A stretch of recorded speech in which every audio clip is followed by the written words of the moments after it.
Hi, everyone. Mike Hancock here, Chairman of the Circle of Excellence Group of Companies, and welcome to the workplace communication expert, Antoni Lacinai, who is a long-standing friend of mine and somebody who I really rate as being at the top of his game.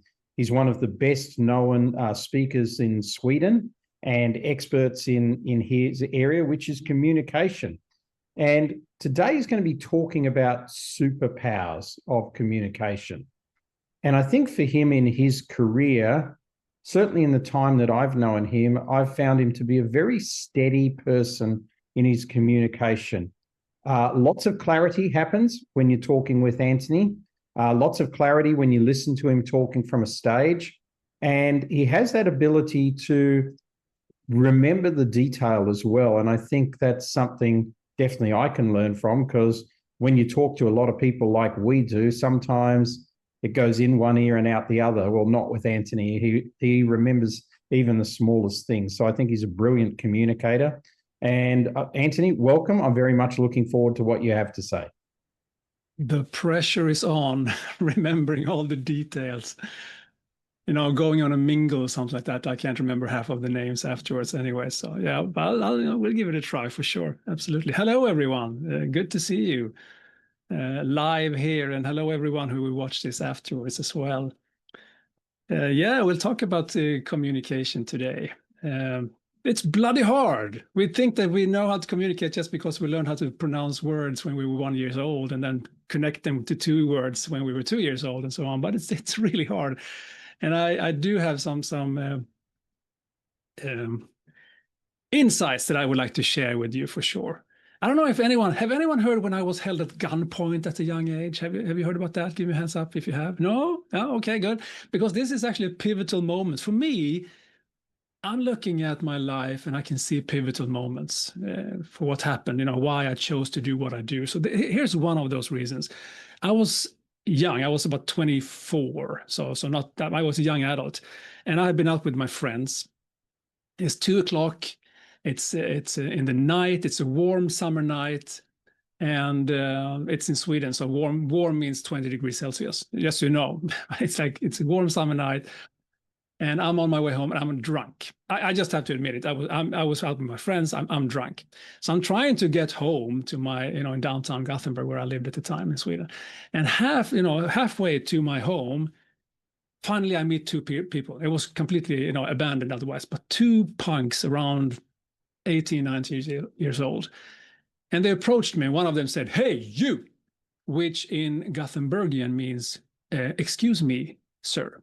And I said, I didn't say anything. I just looked at them. And then one of them said, "You got to smoke." And then I said, "No." And I just wanted to move on. Couldn't. The other guy said, up, hand me your wallet. And I said, "No." And I still tried to move on. It didn't work. The first guy brought out a gun and said, "Are you sure about that?" In Gothenburg accent, that would be, "Are you sure about that?" And of course, I said one word again. I said, "No," and I gave them the wallet. What could I do? And then I turned away, and I'm thinking, oh, damn, I need to fix myself a new driver's license and cancel my credit cards and all that thing. That took like 5-10 seconds. I don't know, because I was drunk. And then I looked back again, and there he was with a wallet handed out to me again. And I said, "Do I get my wallet back?" And he said, "Yes, because you had such good answers to our questions," he said. And I'm thinking to myself, I just said one word, "No." And I wanted to say, "No, I didn't," but I didn't do that, of course. In this case, I just decided to be their friend. So I pretended to be their friend, talking about, what's up with the gun. And they said, "Oh, my girlfriend broke up with me. I'm a bit upset." And I was thinking, that's an overreaction. I didn't say that either. I just pretended to be their friend. We talked for a while longer, and then I said, we parted ways. They went one way, and I could hear them talk. Now, what a nice guy. I went the other way, thinking, what idiots. Went up to my house, my flat, sat down on the bed, but I couldn't lie down on the bed, because this is when I sobered up and realized I'm 24 years old. I could have been dead at this point. I came out of this situation alive. no bullets in my body, no black eye, my wallet intact. What the hell happened? And looking back at that incident so many years ago, that was 1992, by the way. So now you can calculate how old I am. And by the way, I'm not old anymore. I'm just leveling up. So there you go. I'm on level 57 right now. So now you know that as well. But I remember this occasion, and I'm thinking that was a pivotal moment for me. I was already interested in building relationships. I was into sales, studying marketing, all those things. But I think I became more than interested at that point. I think I became a bit obsessed. And ever since, I've been looking to decipher the mysteries of human communication, if you will, trying to figure out why and how we get along, how we can best lead people, serve clients, collaborate with colleagues, and so on. And first, I did it as an employee. And then 19 years ago, I left the corporate world to do my own thing, to be self-employed. And at that point, I was teaching other people how to present, for instance. I was running workshops. I was moderating events. And sometimes I was speaking. But later on in life, I joined the National Speakers Association in Sweden. And then I decided to go more all into speaking as well, not just like one-offs, but more. And now, today, I am doing that mostly. So half at least of my time, I'm on a stage doing keynotes and lectures. And the other half, I'm still training other people to communicate better. Because again, communication is hard. And sometimes the smallest things make the biggest difference. I remember at that point in my life, this was in the 90s, as I said before, when I was drunk and all that, I just got a new job, my first job after the military service. And I asked the sales manager, why did I get the job? It was like in a retail store selling office supplies, so nothing special, but it was a job. And I asked him, it was about 100 people applying for this job. Why did I get the job? And he said, you were the only one who said hello and goodbye to the other staff in the store. The other one just paraded by all the other people. That was the only thing I did. 4 years later, I was recruited by one of the customers that I was serving in that store to work as a salesperson within their datacom distribution. And I say, I don't know anything about datacom. Why do you want me? You are the only one who says hi when we come into your store. And now I'm thinking the bar is so low. All you have to do is to recognize people's existence, look at them, and just say hi. What is that? It's not communication. It's like nonverbal communication mostly. But that's it, The bar is so low, and the smallest thing can make a big difference. So just imagine that when we talk about communication. I would like to start with a brain hack, something that I often do on a stage or other occasions when I want people to get into a good state of mind. Because if you're in a good state of mind, you will be much more receptive, much more open to ideas and discussion and dialogue instead of debate and battle, so to say. So my question to you, and I want you to use the chat for this one, is just to answer one simple question. Who make you happy? Who make you happy? Who make you warm inside? Who make you smile? Who make you laugh? Just put it in the chat. Anyone, just it could be more than one. Just who make you happy?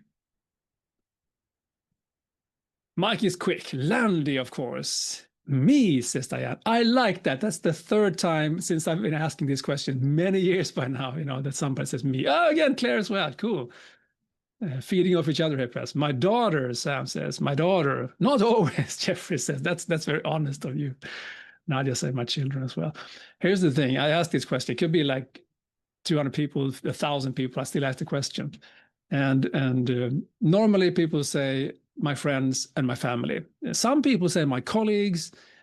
Some people say my clients, not very often. And then some people say my pets, my cat, my dog, or something like that. Very few times I've seen the answer me. And then most people say my children. And then I say, liars. I'm not talking about love. We love them, but they can irritate the shit out of you from time to time. But on the other hand, yes, they can make you smile and feel happy as well. Mike said, oh, my clients make me very happy. There you go. We make you happy, Mike. That's good. I like that. I'm happy when I see you as well, and all of you here as well. Some of you I've met before live as well. It's pretty cool. And some of you I've seen here on this. Colleagues can make me happy as well. Yeah, there you go. What have we done now? Well, this is a brain hack. I want to call it a brain hack. It's like we have this traffic light in our brains. And I want to show you this with a simple picture here. Am I pinned, by the way, Mike? It's like, can I enlarge myself, or can you do it yourself, people? Can you just go to the gallery view and make sure that I'm in a presenter view now? Because I'm not sharing screens. I'm doing everything on my side. I have a pretty cool setup here, if you will. So if you want to enlarge me on the screen, do it now, because I want to show you a couple of things.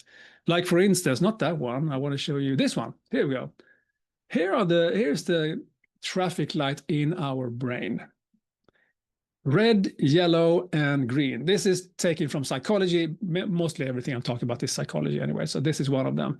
Symbolically speaking, we have three systems. So the red light is the threat system in the brain here, the threat system.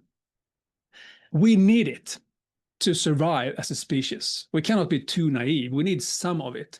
The problem is when it goes bananas, because then we have the toxic environment. Everything is about attack and escape. I win, you lose, all of those things. Really hard if we're in that situation and we don't get access to the full brain. So we become a bit stupid because the cortisol is just pumping out. And all we want to do is to survive this situation. So we need it in small doses without the toxicity. The second one up here is the drive system.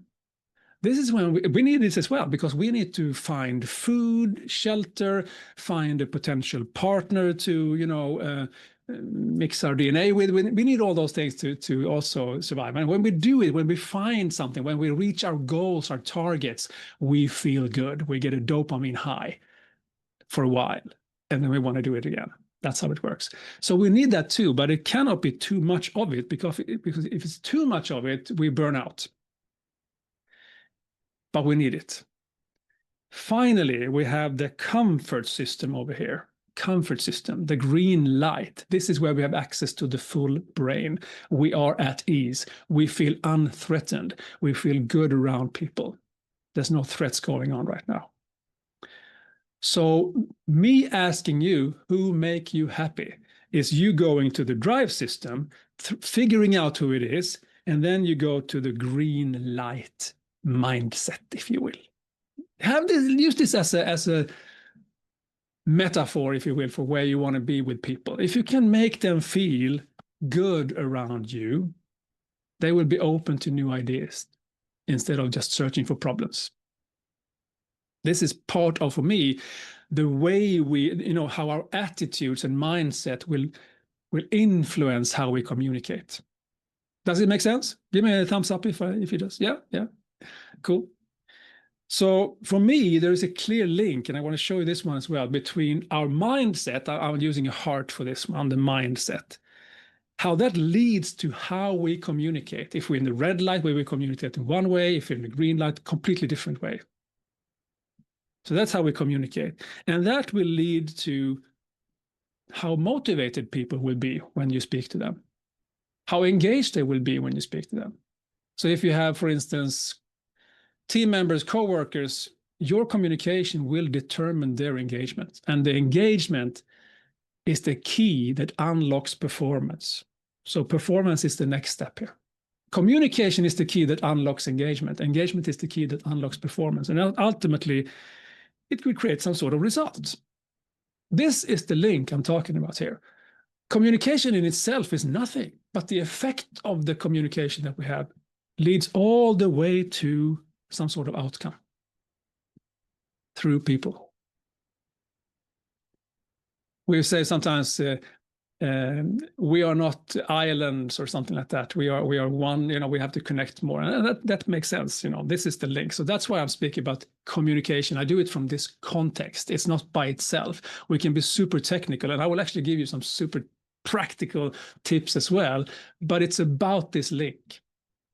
And it can go good in a good way, it can be in a bad way. So, bad communication leads to low motivation and engagement, and we know that in that case, people will not perform very well, and the result will be really bad.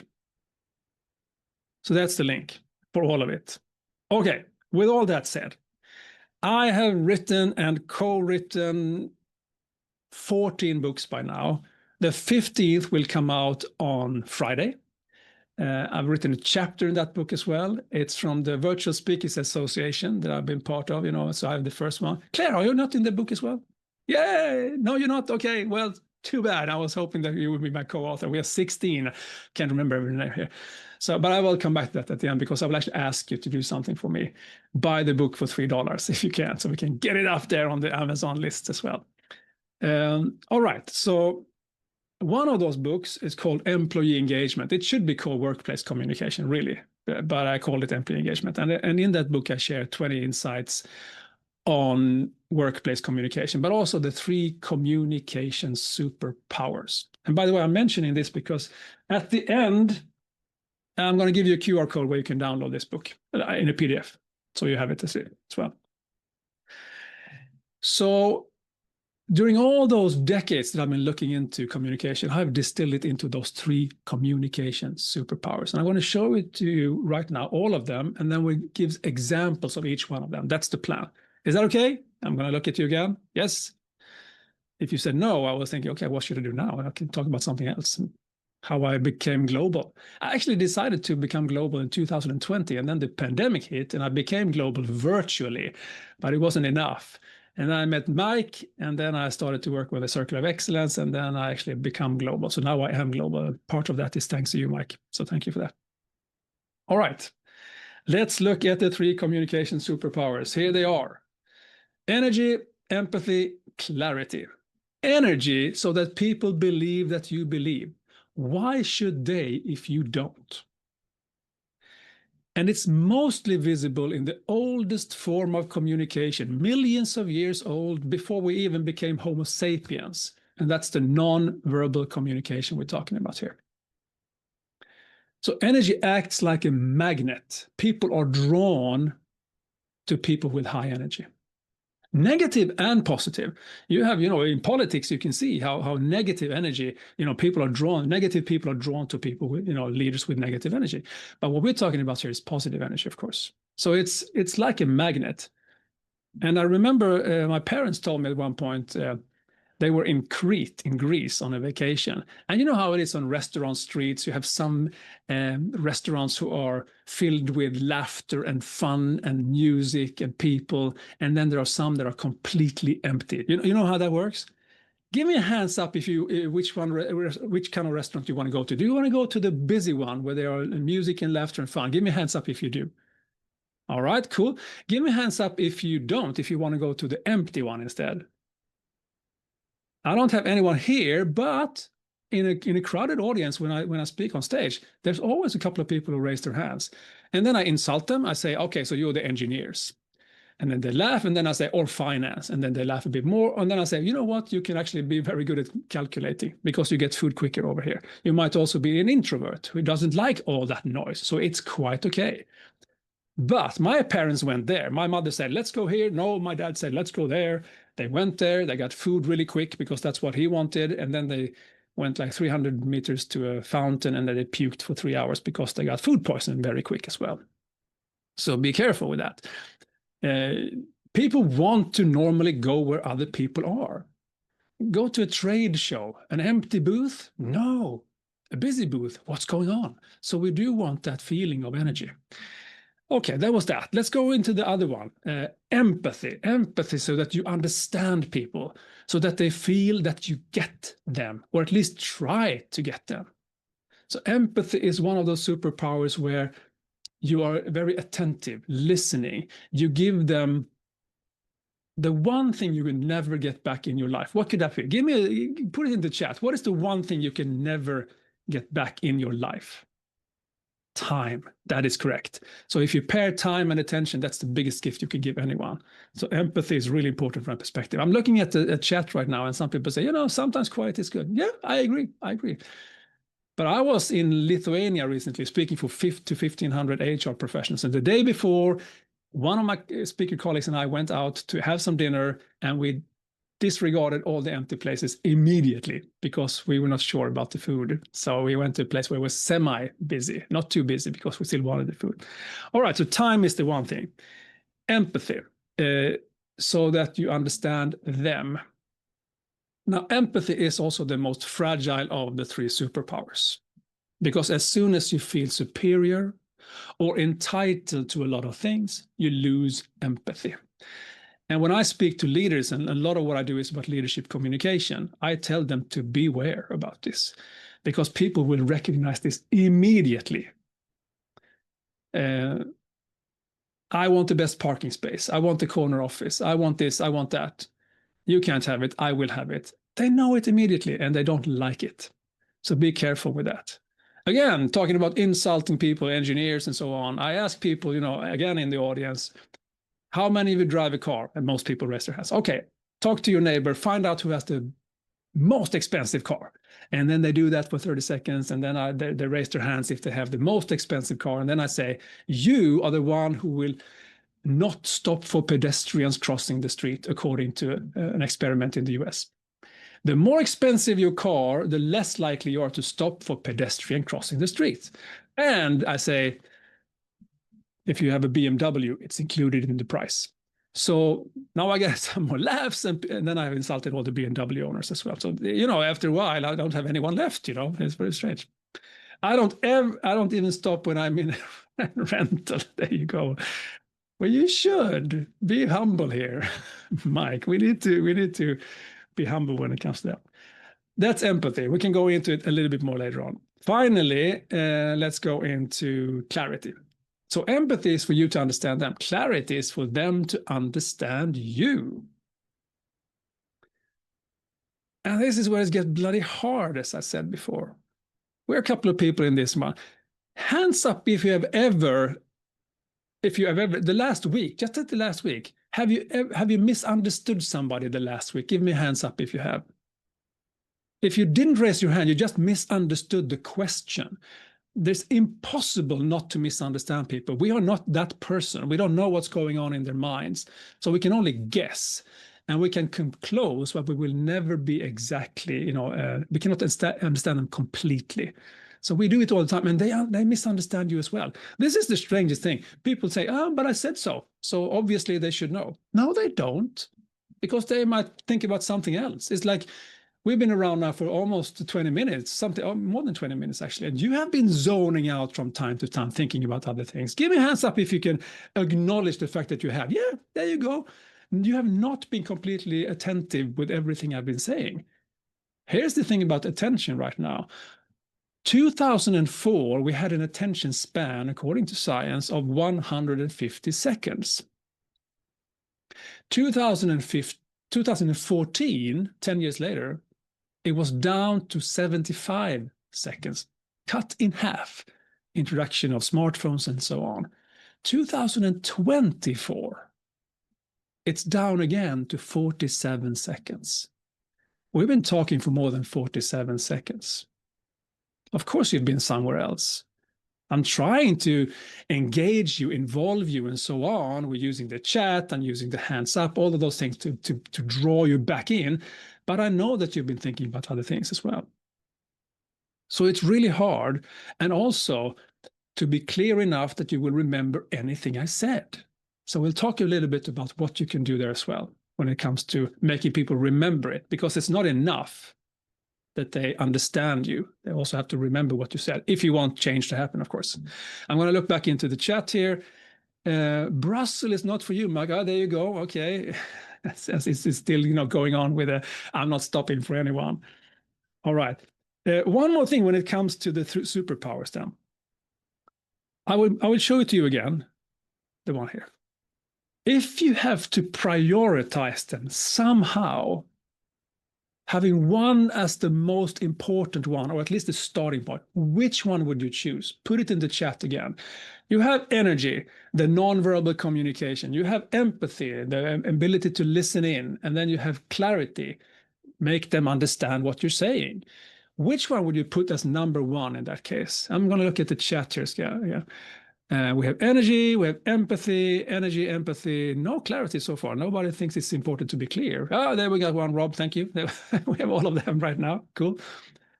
You are all correct, but some are more correct than others. According to my studies, at least, there is a difference between them, and this is it. Empathy comes as number one. Why is that?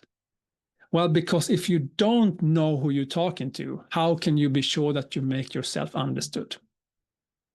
So you start with empathy. If we talk about leadership, this is the one. If people are, if your teams have a perception that you are a great leader and that you have high empathy, their engagement level will go through the roof compared to if they don't feel that you have it. So it's really important to do it. Again, it's the key that unlocks engagement and then performance. So it's really important that we have it. Empathy is number one. Here's what I propose that you do in any conversation or even in a presentation. Start with empathy, figuring out who you have in front of you.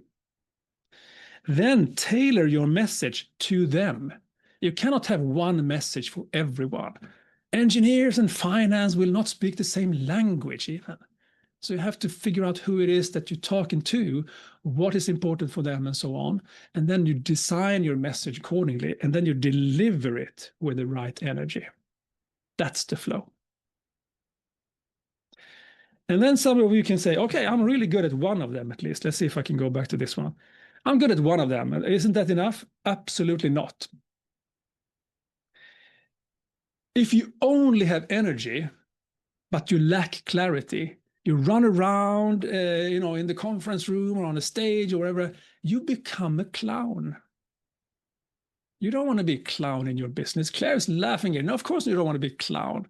But hey, let's go the other way. If you only have clarity, you're really clear, but you lack empathy, well, then you're an insensitive douchebag.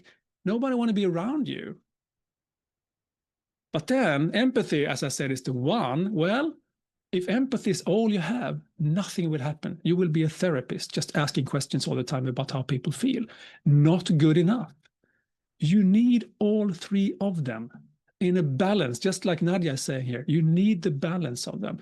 And normally we are better at one than others. So we need to at least work on it. It should be on a decent level, you can say. If it's on a decent level, that's okay. And then focusing on your strengths after that. So a couple of things now from that perspective, starting with empathy, then go into clarity, and then end it with energy. That's the flow for the rest of this session. And we will not go on for another half hour, but we'll have a couple of things, and then we'll have an open Q&A talking about reflections and so on, and then we're done. Does that sound okay? Yes, I'm looking at you. Good, let's do it then. Starting with empathy. There's two things about empathy for me. I mean, first of all, it's about, really putting yourself in the other person's shoes and so on. So it's about preparation. If you have, for instance, a customer meeting or so. I will actually have a meeting later on today, and I went into ChatGPT saying, you're the best expert in personality testing and all that. I'm going to meet this person. Here's the email address. That's all I have. Tell me about him. What's important to him? What does he like? How should I communicate with him? And bloody hell, it looks good. I'm gonna test it now and see what it is. But it sounds like this AI tool has figured it out based on all the things that it could find on that person and the way they communicate. So I'm going to look at that. So preparation is one, especially when you're presenting something.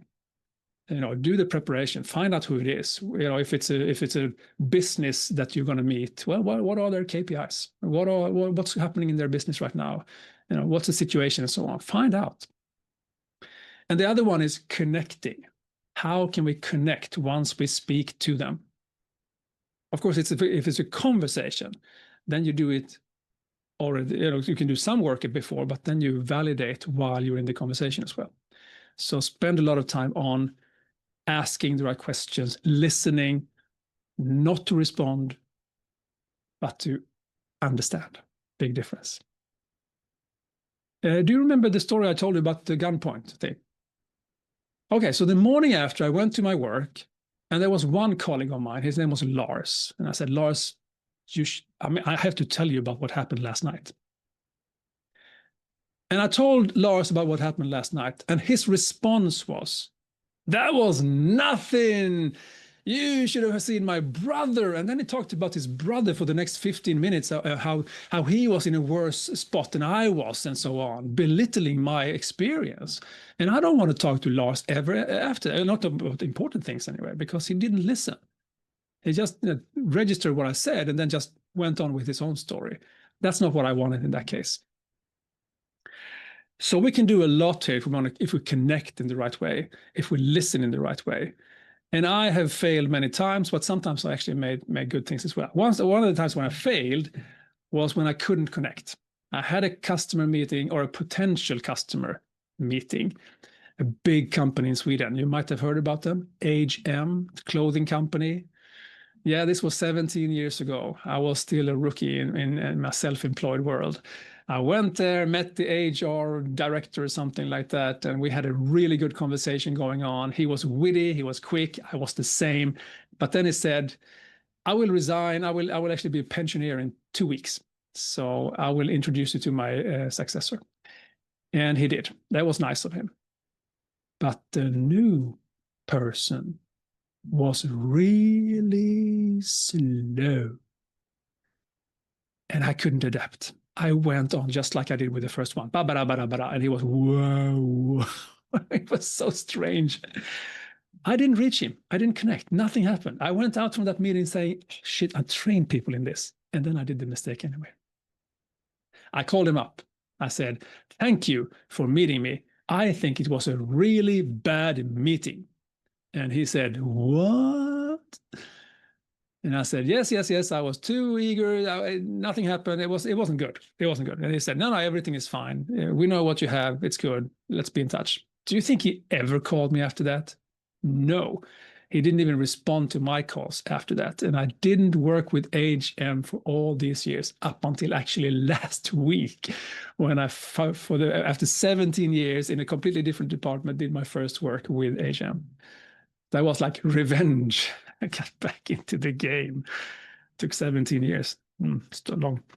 Another one where I actually succeeded was when I was handling an award ceremony. I did the MC work in the day, and in the evening it was an award ceremony, and there was a dinner in between. At the dinner, I sat down, and next to me sat this man down, which I can only describe as gray, the color gray. Everything about him was gray. His hair, his skin, his clothes. I tell you, the doors to H&M wouldn't open if he went there. He had no charisma whatsoever, I thought. But then I changed my mind. There's always a story. Everyone has a story. Everyone has one book that they can write, a book about themselves. So I just turned to him and I said, tell me about yourself. What's important in your life? That was it. He spoke for 45 minutes straight. And it was so exciting to listen to him. He helped kids who were in trouble with their alcoholic parents, and he helped them have a better life. He became all the colors in the world. It was incredible. I was so happy that I gave him that opportunity and gave him my gift of time and attention. After 45 minutes, I had to raise up, and I said to him, thank you so much. It's time for me to take care of the award ceremony. He stood up as well, took my hands, shook it vigorously, and he said, thank you for a great discussion. I can tell you now, there was no discussion going on whatsoever. It wasn't even a dialogue. I just asked him a question and he was off because he was so happy that somebody finally listened to him. That's the power of empathy, if you do it right. Many times, this is the thing that people remember most afterwards. I'm telling them about how I come to daycare. My kids are old. I mean, they're 25 and 20. But the 25-year-old, when he was only 4 years old, I always came to daycare early because I didn't want him to suffer. And I still was on the phone working. So I didn't pay attention to him. I just wanted to drag him away. And then he said, Daddy. And I said, yes. Can you pick me up later? I said, what? You are not here anyway. You're always on the phone. And that was, of course, heartbreaking for me. And for some reason, that was like almost, I didn't mean to put that into some sort of big message, but it was like, that's one of the things people take with them. oh, damn, I need to stop and listen more. I need to just be present more with my family, with my co-workers and everything like that. It's so easy for me to just rush off to the next thing, always stressed, always on the move. Stopping there for like another 3 minutes, just be there with them. It's really helpful for you and for the relationship as well. All right, let's move on to the next one. Clarity. Here's another story when I messed up completely. Back into the late 90s now, I was working for the company Ericsson, if you know the Ericsson, the telecom company, some of you know. So I was walking down the street in Stockholm where the head office was, and you know how you sometimes can feel that somebody's looking at you, and you start to look around, and yes, very much so. On the other side of the street, this man is staring at me. And then he walks towards me like a missile. And I'm thinking, what the hell is happening right now? But he looked happy. So I was okay. The red light became at least yellow. It wasn't too bad. And he went up to me and he said, it's you. And I said, it's me. Who are you? I understand that you don't know who I am. With so many people, just 12,500 people where I was working at Ericsson alone in that region. But I'm one of your colleagues. I was with you when you presented on that conference in Boca Raton just a few months ago. Do you remember? Of course I remember. I was thinking, yeah, I remember that one. It was a good one. I liked it. A good atmosphere. And then he said, you were awesome, man. And you know what? I grew an inch. I was thinking, thank you. I don't remember anything you say, but you were awesome, he said. And there it hit me. That was not praise. My personal brand might have been good, but nothing happened afterwards. And I remember nothing actually did happen afterwards. At that point, I was working with competitive intelligence, and I wanted the whole community to share what the competitors were doing in the respective market. Nothing happened. Nobody did anything. Even though I got almost standing ovations at that point, nothing happened. And that's when I realized it's not good enough to have the gift wrapping of a present in the word presentation. You need to have something inside that people can relate to and remember. Not only understand, but also remember. So we need to make our content memorable, because here's the kicker. People cannot act on what they don't remember. So when you say, why didn't you do that? Because I didn't remember it, obviously. And again, it works for us as entrepreneurs. It works for leaders in a company. It works in relationships. You know, anyone who has had that in a relationship, you said, no, I didn't. Yes, you did. No, and then they go on like that forever. So make sure people remember what you say. And I'll give you 3 different ways of making people remember. If you want to, by the way, let me know. I've written a chapter at the GSS in Bali. I wrote a chapter in a book there, which is called 9 Memory Hacks that makes your audience remember what you say. And I would be happy to share it with you. So just get in touch with me and you can do that. If you want to, you find me on LinkedIn.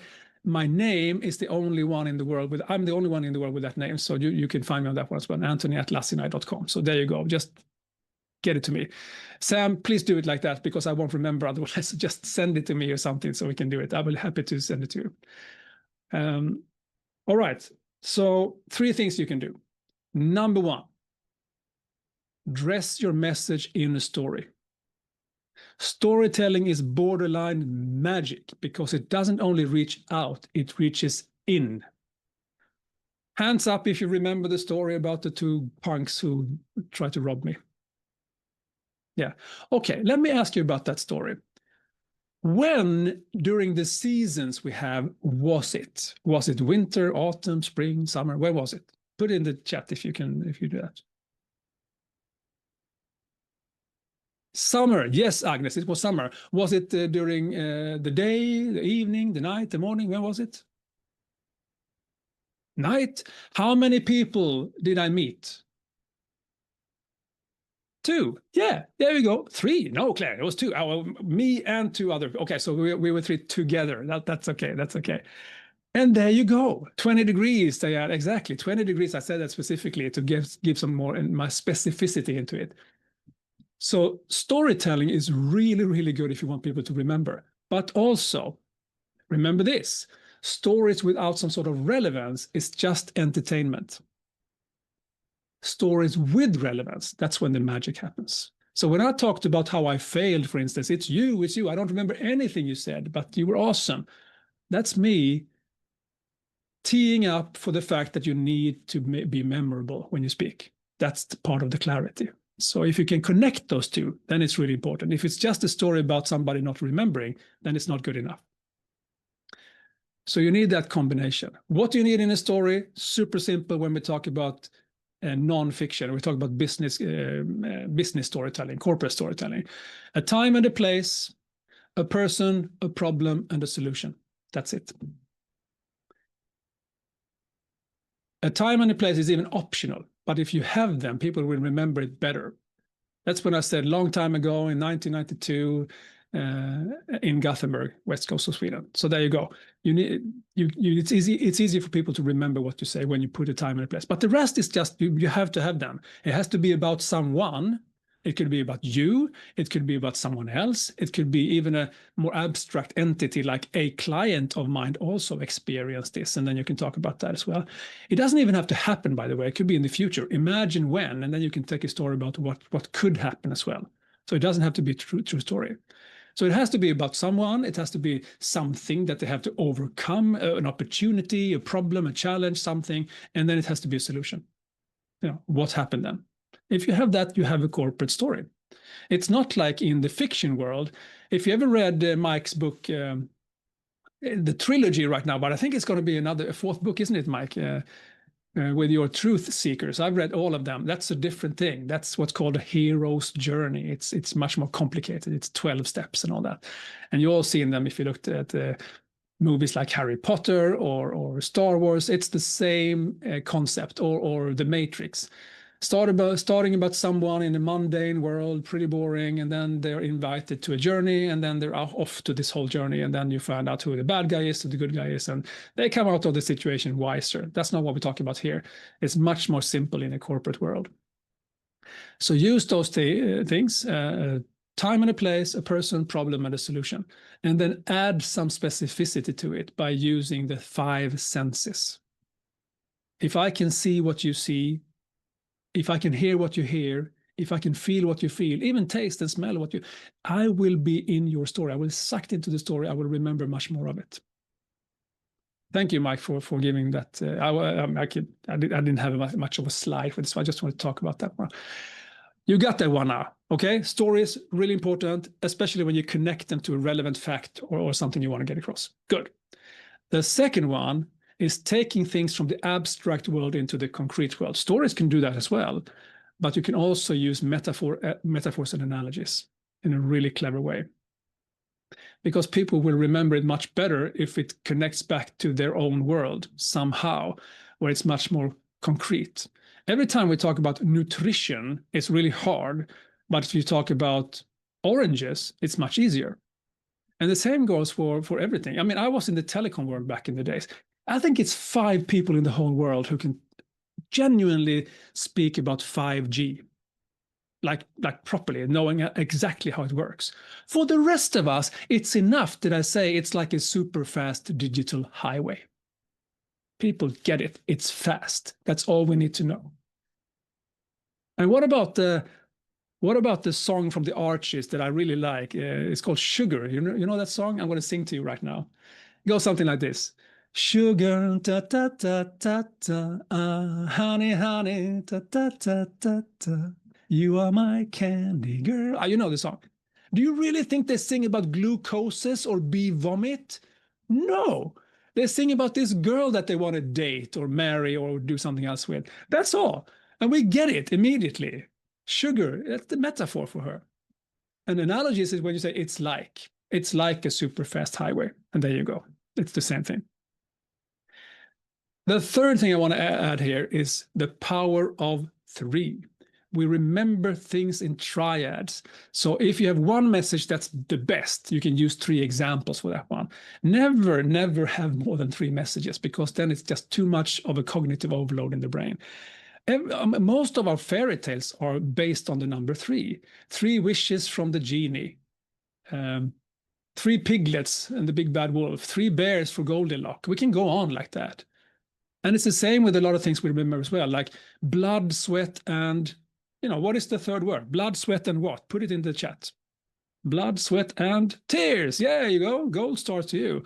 How about sex and drugs and what is the third word? Sex and drugs and rock and roll. Yes. Again, we can go on like this forever. Veni, vidi, vici and all that. You know that Winston Churchill said blood, sweat, and tears? But he didn't. He had 4 words. This rhetorical genius had 4 words. The 4th word is toil. Who remembers toil? It's an abstract, strange word that nobody uses in their daily language. No. We're going to remember the concrete 3 body fluids: blood, sweat, tears. We got it. And that's why people say blood, sweat, and tears, even though he didn't say it. Storytelling, metaphors, analogies, and the power of 3. If you can dress your message in 3, it's going to be much more easy for people to remember what you said. The son that I had, 4 years old, who said, "Come later," when he was like 2, he started to count. And he's, by the way, a civil engineer, like very soon. He's the math genius in our family. When he was like a small kid, he just said 1, 2, 3, many. And that's how the brain works as well. So the power of 3 is really important. Finally, let's have a segue into energy.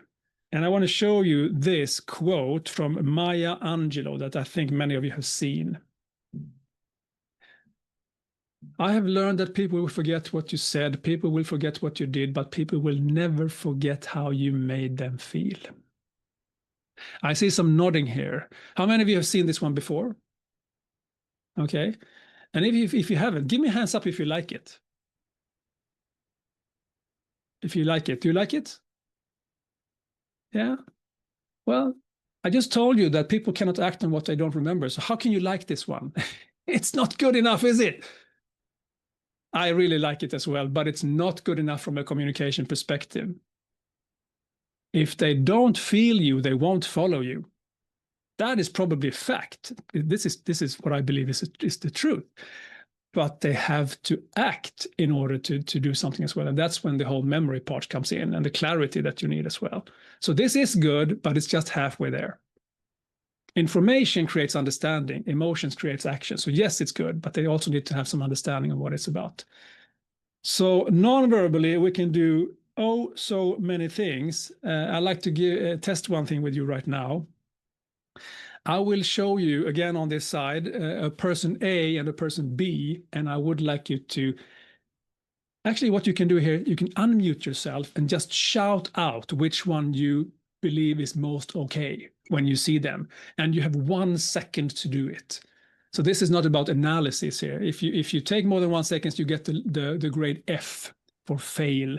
But if you do it within 1 second, you get a gold star. But you have to shout it out. Is it okay, everyone? Yes? Okay.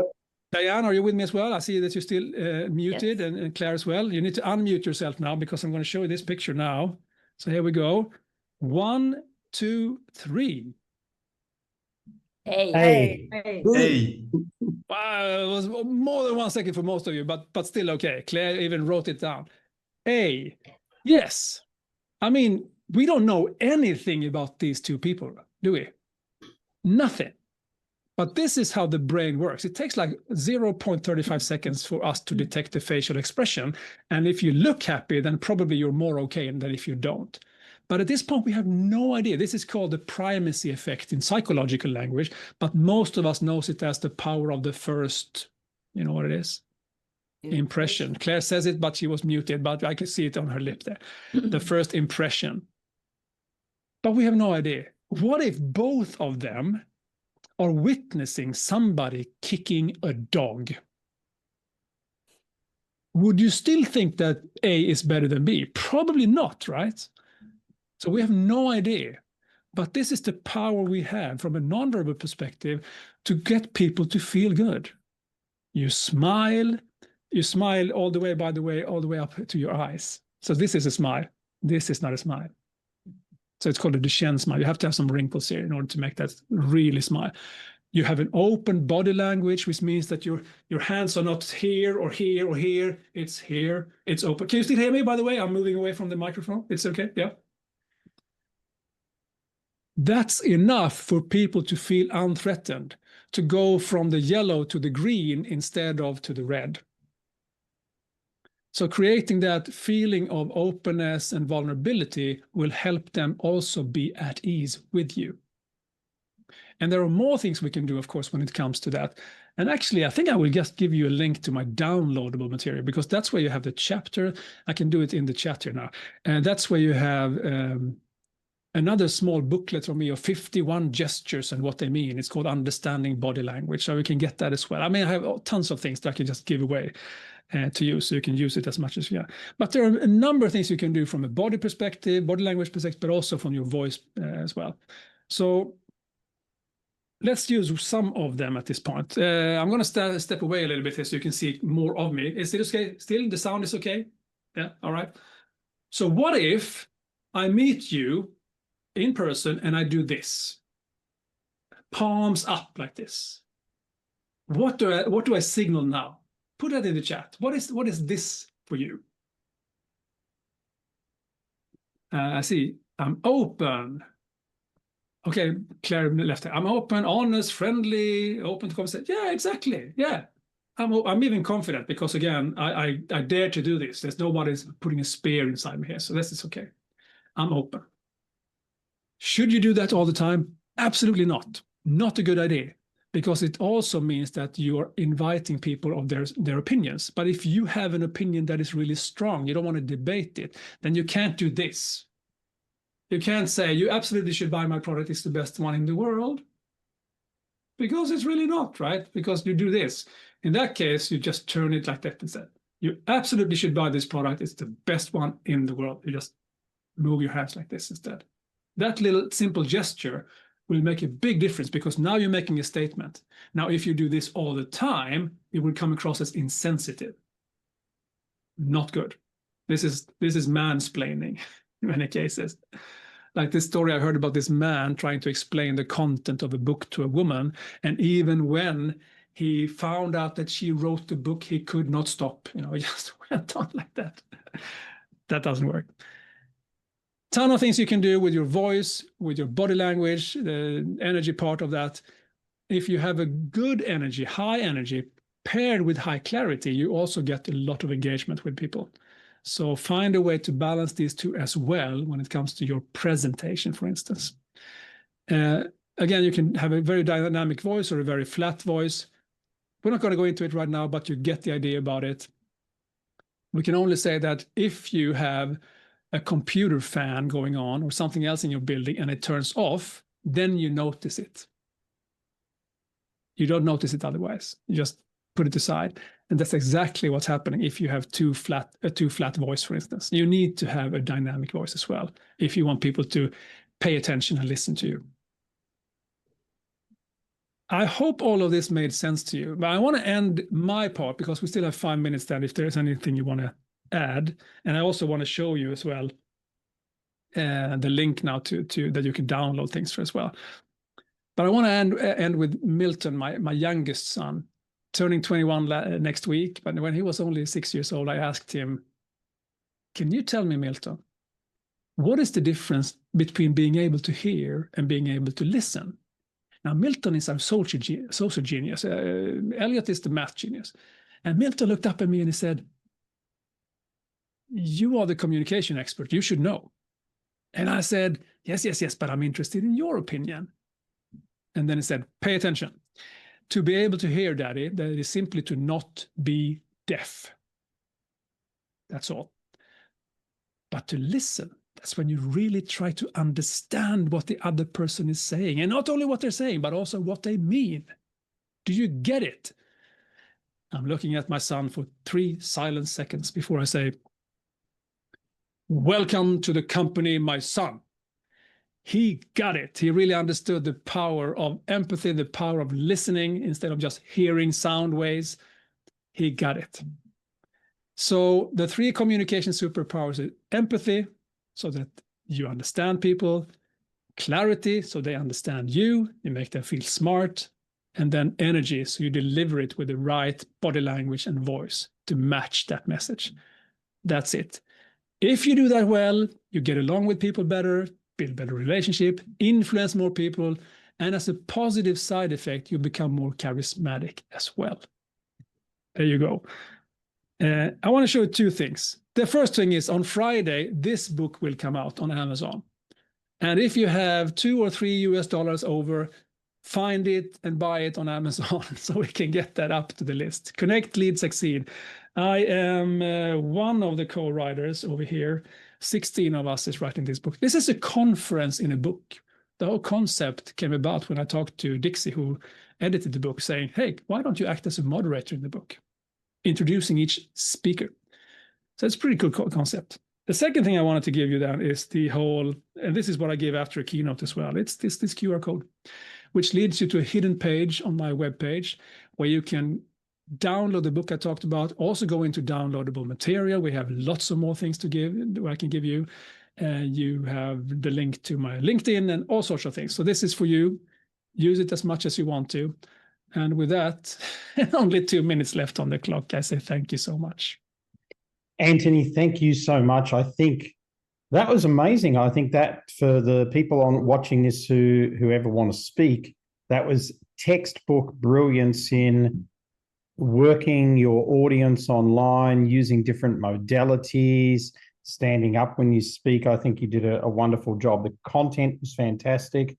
Some really great messages in there. And I just want to click back through the chat just for a second here to get to where. Thank you, Agnes, Sam. Here we go. So, awesome. I didn't, because you don't have a camera on. It's you, Dr. Yeah, Sam. it is there Sam. You go. Hello. Yeah. So number one, dress your message in a story. Number two, Inge. take things from the abstract to the physical world. And number three is the power of three. So wonderful learnings. Thank you, everyone. We're right on the out. Thank you again, Antoni. That was just brilliant. We'll see you all later. My pleasure. We help each other. Take care. Bye-bye. Thank you.